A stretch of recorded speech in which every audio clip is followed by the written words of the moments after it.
જય સ્વામિનારાયણ. આજના દર્શન. જય ગણપતિ દાદા. જય કષ્ટભંજન દેવ. Good morning. જય સ્વામિનારાયણ. જય સિયારામ. જય શ્રી કૃષ્ણ. જય માતાજી. ઓમ નમઃ શિવાય. સત્યમેવ જય. સિદ્ધેશ્વર મહાદેવની જય. લાઈક કરો, શેર કરો, સબસ્ક્રાઇબ કરો અને કોમેન્ટ કરો. અને પ્રયાગભાઈ હાટુ પકોડા કરો. કાલ સાંજે પ્રયાગ હાટુ પકોડા બનાવ્યા હતા. બહુ મજા આવી ગઈ. કેમ લાગ્યું તને? સરસ. કારણ કે હમણાં બાળકોને વેકેશન છે એટલે ફ્રી ટાઈમ જે ઈચ્છા થાય બનાવવું. આ પ્રોગ્રામ માથે પ્રોગ્રામ ચાલુ, બરાબર. અને પકોડા બનાવ્યા હતા, મજા આવી ગઈ. હા. અને હવે શેનો પ્રોગ્રામ આગળ આપણે કરશું વિચાર. બાળકોને વેકેશનમાં ધબધબાટી વિચાર કરે. વિચાર તો હું કરવાનો, આમ વીચ મગજમાં આવ્યું કે આજ આ વસ્તુ ખાવી છે એટલે હાલો કરો વેતું એ વસ્તુ, અને અત્યારે બનાવી દઈએ કાં વેકેશનમાં. અને સ્કૂલે જાય તો એ બિચારો 5 ટાઈમ નો હોય. સ્કૂલેથી આવે પછી ટ્યુશનમાં જવાનું, ટ્યુશનમાંથી આવીને સ્કૂલનું લેસન કરવાનું, પછી પાછું ટ્યુશનનું લેસન કરવાનું. એટલે સ્કૂલે જાય તો એની પાસે ટાઈમ ન હોય. ખાલી એટલું કહેવાનું આમ મગજમાં ન આવે કે આજે પકોડા બનાવી દો એવું. એટલે બાળકો વેકેશનની અંદર જ ફ્રી માઇન્ડ હોય એકદમ. અને જરાક ભણવામાં સારું એવું ધ્યાન પડે છે. એટલે બીજું કોઈ વિચાર એને ભણતી વખતે કોઈ બીજા ખાવાના કે કોઈ એવું એ માઇન્ડ જ નથી દોડાવતો. ખાલી ઓનલી ફોર ભણવા માટેનું જ, કે ભણવી અને કેમ ભણીને આપણે શું બનવાનું છે? ક્રિકેટર. તે પાછું ફેરવું. આની પેલા આર્મીની વાત હતી, આપણે નાનો હતો કે આર્મીમાં જવું. હજી ફેર્યા જ કરે. કાંઈ વાંધો નહીં. આર્મીમાં જવું હોય તો છૂટશે, અને ક્રિકેટર બનવું હોય તો છૂટશે, ને આગળ જતા પછી કોઈ ડોક્ટર એન્જિનિયર લાઈન લેવી હોય તો છૂટશે. પણ એ તારા માઇન્ડ પ્રમાણે તારે નક્કી કરવાનું કે હું કઈ લાઈન લેવી છે. હજી તો નાના છે એટલે ફેર્યા જ કરે બધું. હા, નાના સૌ ત્યાં સુધી બધું ભર્યા કરશે. પણ એકાદું બાળકો છોકરું આપણી ઘરે હોય, નાનું બાળક, તો આખો દિવસનો ટાઈમ કેમ વયો જાય ખબર ન પડે. અને કામમાં નાના મોટી હેલ્પ, કે અમારે પ્રયાગ નાના મોટી હેલ્પ એ કરવા લાગે છે. કે અત્યારે રમવામાં તો બહુ બહાર ન જવા દે, કારણ કે 45 થી 46 ડિગ્રી તાપમાન છે અહીંયા. એટલે એટલું બધું તાપમાનમાં રમવા તો બહુ ઓછો જવા દે છે, કારણ કે હાવ કાચો વાન છે મારા દીકરાને, અને પાછો કાળો પડી જાય.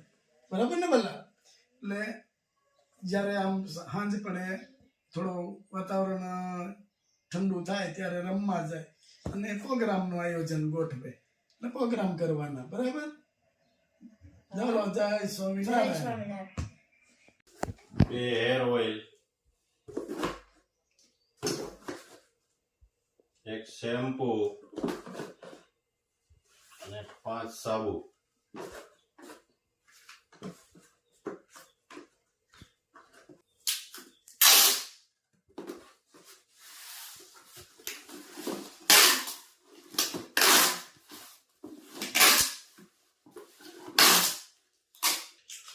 બે શેમ્પુ,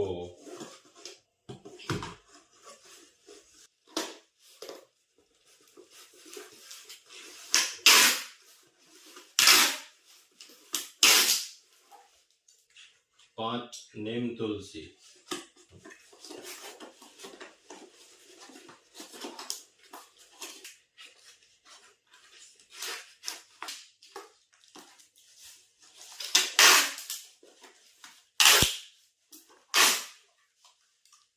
પાંચ શેમ્પુ, આનંદ,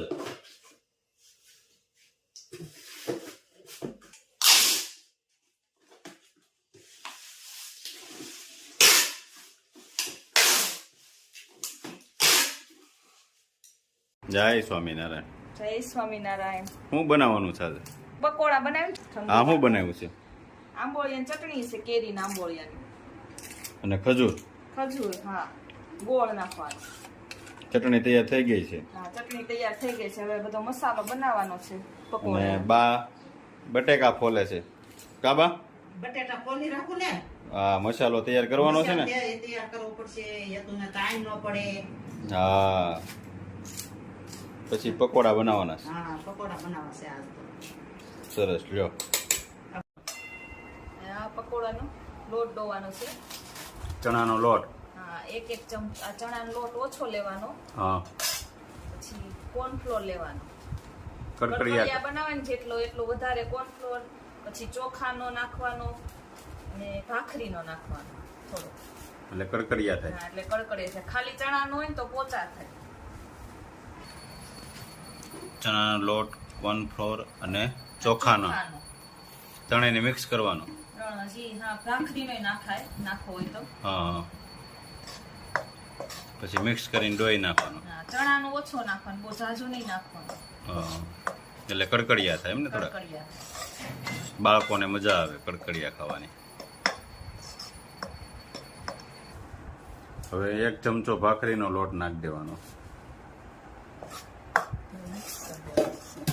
મીઠું થોડુંક નાખવાનું એટલે મોળા ન લાગે.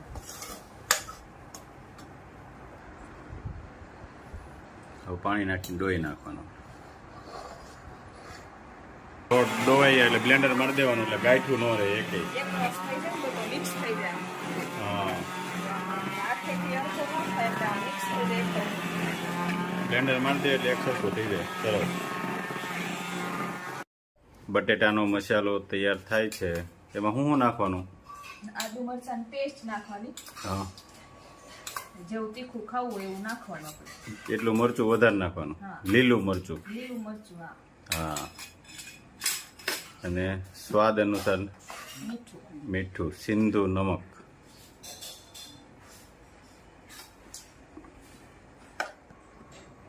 હળદર. પછી ધાણા જીરું દળેલું. ધાણા જીરું.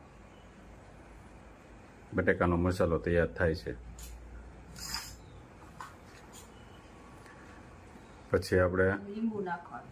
લીંબુ જેટલું ખાટું કરવું હોય એટલું સ્વાદ અનુસાર કરવાનું ને. હા.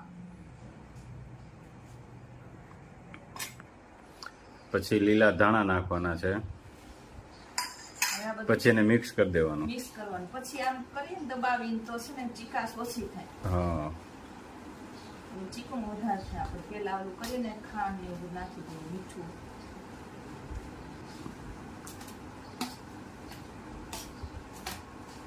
હવે મિક્સ થઈ જાય એટલે મસાલો તૈયાર. તૈયાર. પકોડા બનાવવાનું ચાલુ કરી દીધું છે. બ્રેડ ઉપર મસાલો લાગી રહ્યો છે અને કટિંગ કરતા જાય છે અને અહીં મૂકતા જવાના. પછી આને સીધા આમાં લોટમાં દોઈ અને બા તળતા જાય છે. કાબા? તળવા દો ને હવે તો ખાંડ પડી ગઈ ભાઈ હા. પ્રયાગ ને બહુ ભાવે તા એનું ઉતાવળ એને છે ઈ તો આગળ તૈયાર થાય એટલે બિહાર દેવી પ્રયાગને. પ્રયાગ ને પેલા બિહાર. હા. જો મસ્ત તળાઈ ગયા છે.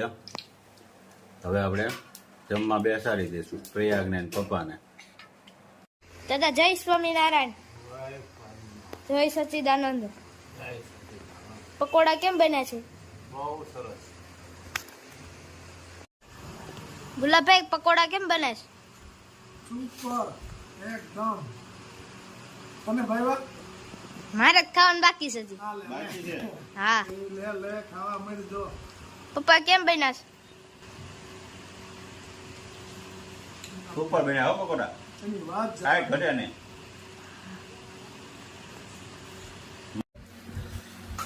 એ તો કેમ બન્યા છે પકોડા? ઉપર બનાવ્યા છે. મેં હા. મારે વખાણ કરવાનું હોય. કાંઈ નહીં, એ તો ખબર તો પડે ને કેવો સ્વાદ છે એટલે ખબર પડી જાય ને. ખાવા વાળાને પૂછવાનું હોય છે. તો બાને પૂછ્યું ને, બા કેમ બન્યા છે? બહુ મસ્ત બન્યા છો. હે? હા સરસ બન્યા છે. તો પ્રયાગને હજી ચાલુ જ છે જો.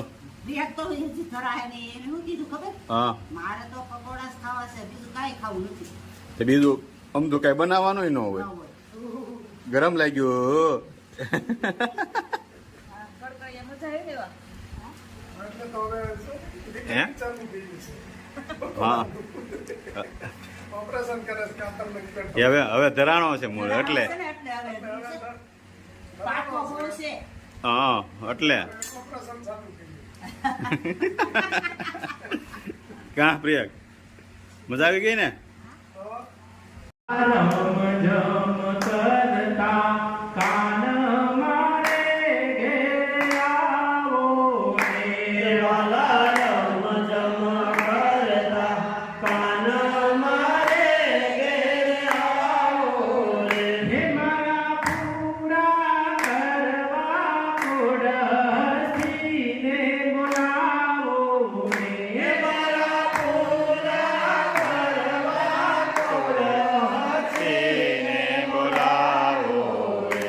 મારે તમ સંગ લાગી પ્રીત શ્યામ સુહાગી રે મારે તમ સંગ લાગી પ્રીત શ્યામ સુહાગી રે મેં તો તમ સંગ રમવા કાજલ ના જાગી રે મેં તો તમ સંગ રમવા કાજલ ના જાગી રે વાલા